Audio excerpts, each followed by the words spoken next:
During the time of the Galactic Civil War, the Empire could have actually been seen as the good guys by some people.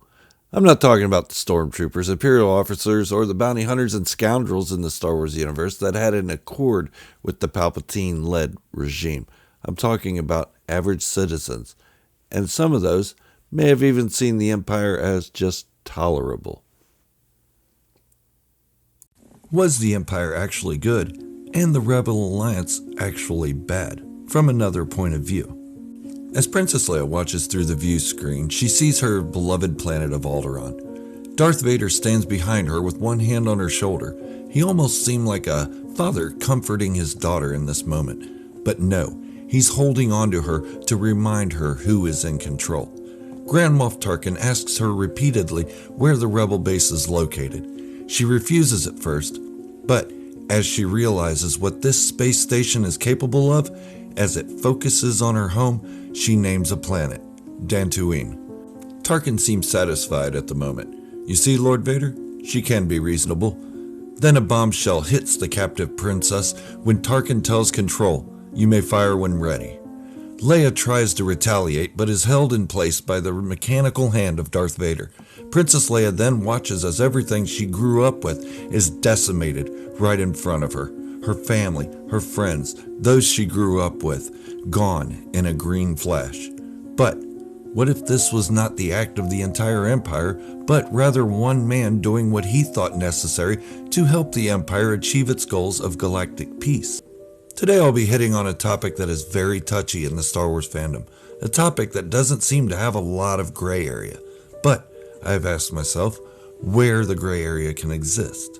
We all know that George Lucas created the ideas of the Rebel Alliance and the Galactic Empire as a way to show the age-old struggle between good and evil. The Empire and the Rebel Alliance, the light side of the Force and the dark side of the Force, the wise and protective Jedi and the power-hungry Sith. We are shown these vantage points through a lens created by the maker himself. We are shown his view of the events of Star Wars, but as we know, there is always more than one point of view in Star Wars. As a small disclaimer, I'm not talking about this topic as a way of discrediting George Lucas, nor am I saying he isn't right. I am only trying to get you to think about another point of view. The topic being, could the Empire really be considered the good guys and the Rebel Alliance be considered the bad guys? I know others have brought up this topic in the past, but I too like to talk about Star Wars in a different way than most are accustomed to. Not to ruffle feathers, but rather to see things from another angle. Another angle to this could be that both were actually evil, but that would be for another video. First, I'll start with the Rebel Alliance and its structure of leadership. At the top, you have leaders from different rebel cells, General Dodonna, Senator Bail Organa, later replaced by his adopted daughter, Princess Leia Organa, and Senator Mon Mothma. A triumvirate, if you will. All three with semi-equal power, but Mon Mothma has the ruling and deciding vote.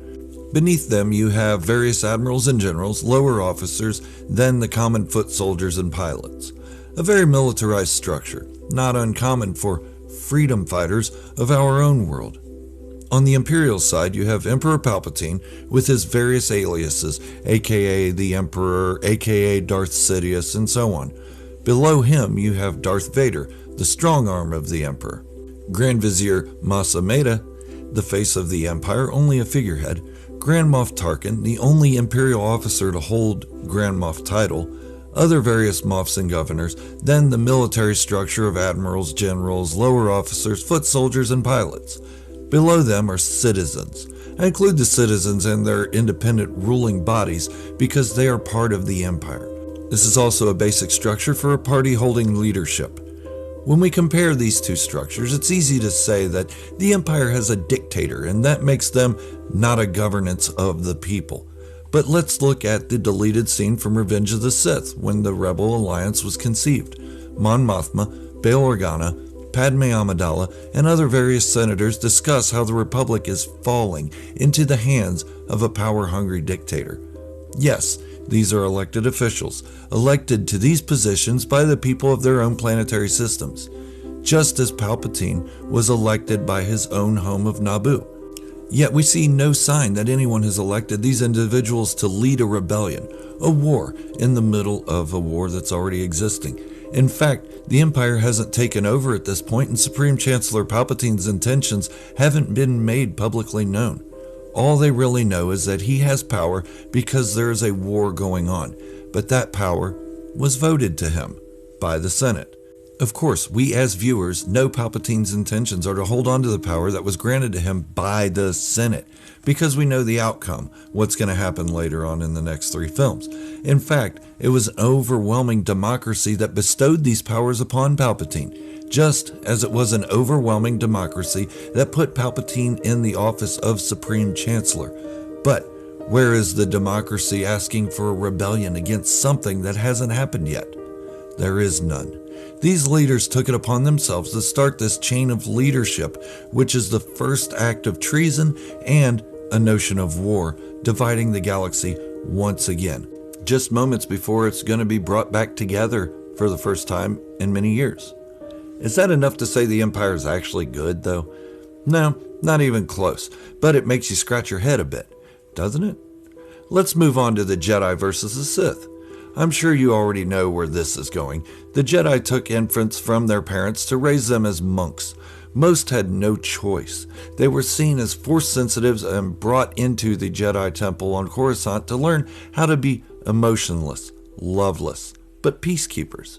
They operated independently of the established government, but would regularly update the government of their ventures and even take on government tasks. Why? Because the Republic condoned them. And if anyone opposed the Jedi, they would be wiped out. Hence the reason the Sith would hide in the shadows, only allowing 2 at a time to be part of their own culture. Yes, I know there are other reasons for it, but for the sake of this video, that's what we're going with. But look at the Sith. They were encouraged to use their emotion and embrace their feelings. They weren't snatching babies from cribs to build their forces. They were actively recruiting those who could make up their own minds, use their own choice. The unwanted, the waywardly, and the abused were more than welcome into the Sith establishment. Yes, they wanted power, but look at it like this. They wanted power because those in power were repressing opposing ideologies to their own. The Jedi were closed-minded and elitist. Not to mention, the Jedi got involved with military affairs on a regular basis on behalf of the Republic, something they weren't supposed to be doing.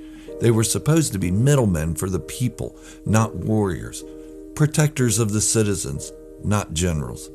But is that even enough to make the Empire look like good guys and the Rebel Alliance look like bad guys? No, but it's getting closer. During the Galactic Civil War, Obi-Wan Kenobi and Yoda were obsessed with destroying the Sith and getting their power back. Why? Because now they had to live in the shadows, the same treatment they gave the Sith in the past. They didn't like it so much.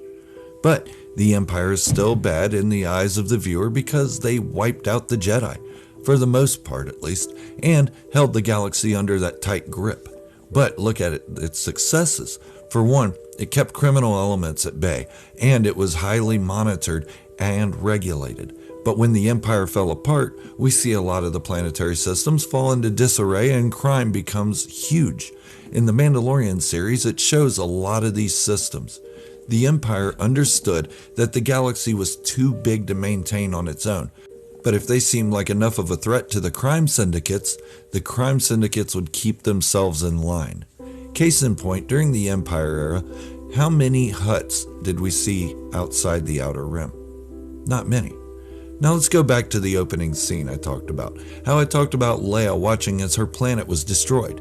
We see this as an Imperial move. Yes, the Death Star had the power to destroy a planet, but where did that order actually come from? We never see the Emperor condone the action, nor does he give the order. But we still see an entire planet and 2 populations of other planets destroyed by the superweapon. That's pretty evil. But let's put it in terms we can understand. How evil did we think the US was when we dropped 2 atomic bombs on Japan? Do we think of ourselves as evil now, even decades after doing it, and creating a stockpile of even more powerful weapons? No, we say we build them in the hopes that we never have to use them. Right or wrong, that's what it is. The only real thing we know is that the Emperor greenlit the construction of the Death Star. We know that because we see him looking over the construction at the end of Revenge of the Sith. But how do we know he didn't create it in the hopes he would never have to use it? Then one day he saw no end to this war that had lasted 19 years already, and he had a war previous to that for 3 years, and decided it was time to use it. Time to use this super weapon to save more lives in return. But also, what if that weapon was used by Tarkin's own free will without the Emperor's knowledge or approval? In order to put an end to this pointless bickering between the Empire and the Rebel Alliance. If we think about the Rebel Alliance as entirely good and the Empire as entirely bad, let's look at Saw Gerrera, the rebel leader who would kill hundreds of innocent civilians in order to take out one Imperial officer or a fuel depot. And how many planetary systems did the Rebel Alliance recruit to join this war, this bloody war that had been going on for so long? Especially during a time when people were sick of war because the Clone Wars lasted so long and took on so much of the galaxy. Then we can look at the Rebel Alliance again. They destroyed 2 Death Stars in order to keep the war going, knowing very well that countless beings' lives were being disrupted and destroyed. And most of the citizens, like the Empire, think it's a lie. Look how large the Imperial structure is compared to that of the Rebel Alliance. All of the Empire military was made up of volunteers, not clones forced to fight for them, not Jedi indoctrinated from infancy. Volunteers, those who were fed up with the way the Republic ignored those not in close proximity to the core worlds. The Empire included them, made them feel a part of the structure. But let's not forget the stormtroopers we see as evil soldiers. They are actually police officers, occupation forces made up of volunteers, not soldiers created for war, but police created for maintaining order. The Emperor really did want peace. Sure, there were some Imperial elements that contradicted that and took on some sketchy assignments. A lot of this, I say, is tongue-in-cheek, but wouldn't you think a point of view like this is possible? Let me know in the comments below. Do you think I've gone around the bend, so to speak?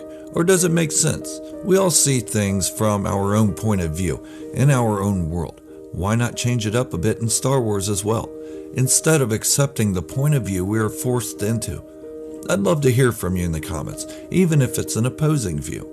If you're new here or just haven't committed yet, go on and click or touch the subscribe button and turn on all notifications to stay up to date on all my Star Wars theories and discussions.